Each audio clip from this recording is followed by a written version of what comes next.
Welcome to the Rare Wellness Podcast, where we explore cutting-edge ideas in regenerative, longevity, and performance medicine, all delivered in bite-sized segments. I'm Dr. Jamie Lewis.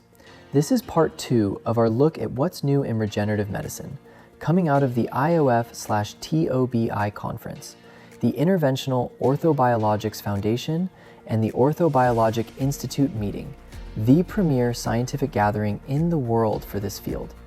Last episode, Dr. Grayton and I focused on PRP.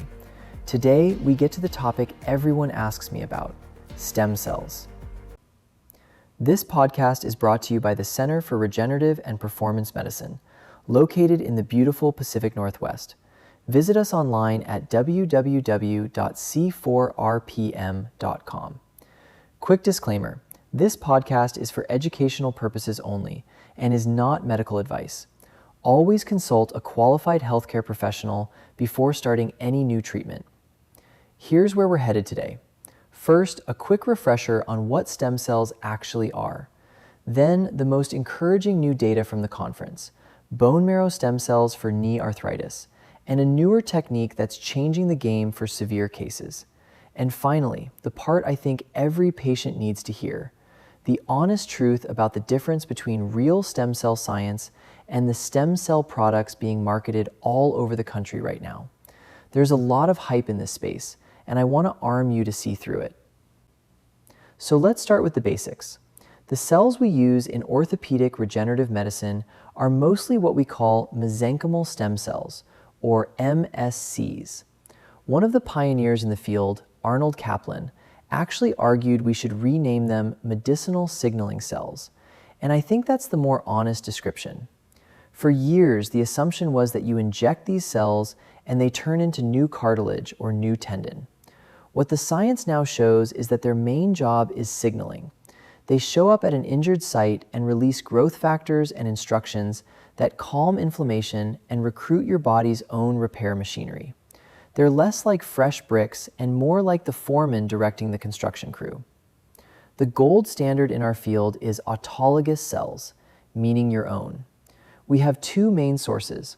One is fat or adipose tissue. The other, and the one with the most evidence behind it for joints, is bone marrow. When we concentrate bone marrow, we call the product BMAC, bone marrow aspirate concentrate. The key word in all of this is autologous. It comes from you. There's no rejection risk, no donor, and no question about whether the cells are alive, because they never leave the room. Here's how BMAC works in practice. We numb an area over the back of the pelvis and draw a sample of bone marrow. That's the spongy tissue inside your bones where blood and stem cells are made. We spin that sample down to concentrate it, and what you get is a rich mix: stem cells, platelets, growth factors, and other signaling molecules, all from your own body. We then inject that concentrate where it's needed. It's a same-day procedure, start to finish, with your own biology. Now to what's new. The evidence has continued to build that BMAC has real efficacy in knee osteoarthritis. But the most interesting development, and a big theme at the conference, is where we put it. For years, we injected stem cells into the joint space itself, what we call intra-articular. That helps a lot of people with mild to moderate arthritis. But for high-grade arthritis, the severe bone-on-bone cases, the signal that's emerging is that you get better results when you also deliver the cells intraosseously. Intraosseous means into the bone itself. Let me explain why that's such a meaningful shift. In advanced arthritis, the problem isn't just the cartilage on the surface, the bone underneath, what we call the subchondral bone, is also diseased and inflamed. If you only inject into the joint space, you're treating the surface and ignoring a major driver of the problem sitting just below it. By placing BMAC directly into that subchondral bone in high-grade cases, we're targeting the disease where it actually lives. The emerging data suggests this is where stem cells may earn their keep most, in those severe knees that previously had few options short of a joint replacement. Okay, now let's talk about the other category, because this is where it gets confusing and, frankly, where a lot of patients get taken advantage of. Allogeneic means donor-derived, cells that come from someone other than you. There is genuinely interesting science here. Overseas, researchers are working with donor cells, often from fetal or birth tissue, that are carefully grown and multiplied in a lab, what we call culture expansion, and studied for various musculoskeletal conditions. The early data is emerging and worth watching. But, and this is the important part, it is not yet sufficient to show that donor cells are superior to the autologous cells your own body already makes. Right now, your own cells remain the standard. And here is the single most important thing I want you to take from this episode. A real, culture-expanded allogeneic stem cell product, the kind being studied in legitimate trials, is a completely different thing from the allogeneic stem cell products being sold at clinics across the United States. These are not the same category. They're not even close.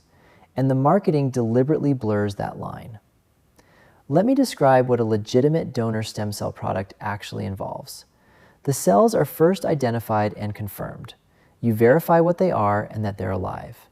Then they're culture expanded under controlled lab conditions to grow them to a meaningful, characterized dose. And critically, when that is done properly, it's developed as a drug, meaning safety and efficacy have to be formally established through a regulated process.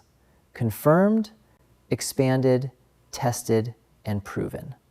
That is a serious scientific and regulatory undertaking.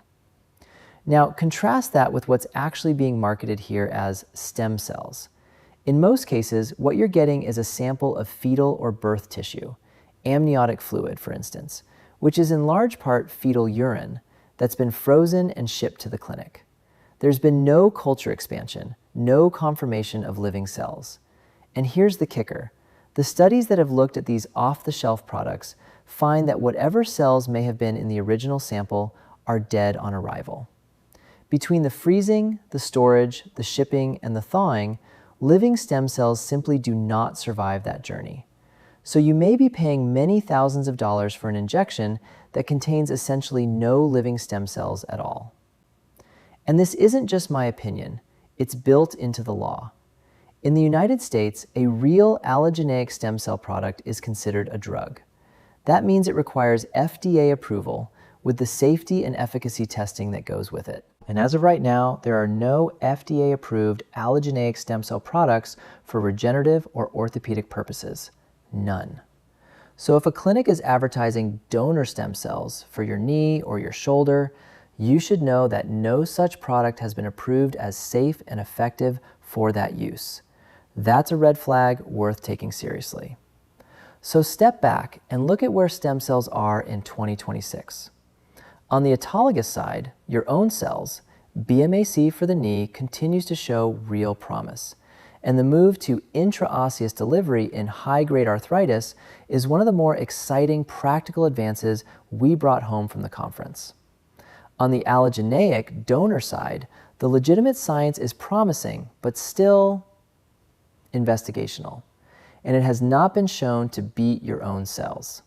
Meanwhile, most of what's sold in this country as donor stem cells contains no living cells and isn't an approved product at all. Real progress on one side, real hype on the other. So how do you protect yourself? A few questions. First, ask whether the treatment uses your own cells or a donor product. And if it's autologous, you're on much firmer ground. Second, if someone is selling you a donor or amniotic or umbilical stem cell product, ask them to show you the FDA approval, because for regenerative use, it doesn't exist. And third, be deeply skeptical of any clinic promising live stem cells from a frozen, shipped vial. The biology just doesn't support that claim. When in doubt, ask a physician who has no financial stake in selling you the injection. Quick recap. Stem cells, especially your own bone marrow concentrate, have real and growing evidence in knee arthritis. And delivering them into the bone intraosseously is a promising new approach for severe, high-grade cases. Legitimate donor stem cells are an interesting frontier, but they're investigational and haven't been shown to outperform your own cells. And the stem cell products marketed across the US are, in most cases, frozen tissue with no living cells and no FDA approval. Your own biology, properly concentrated, is still the real medicine here. Thanks for joining me today. If you found value in today's episode, subscribe, leave a review, and share this podcast with a friend. Your support helps us continue to provide free content to support you on your journey to optimum health. And this is Dr. Lewis reminding you that your body has an incredible ability to heal, thrive, and repair. Sometimes it just needs the right tools to unlock its full potential. We'll see you next time.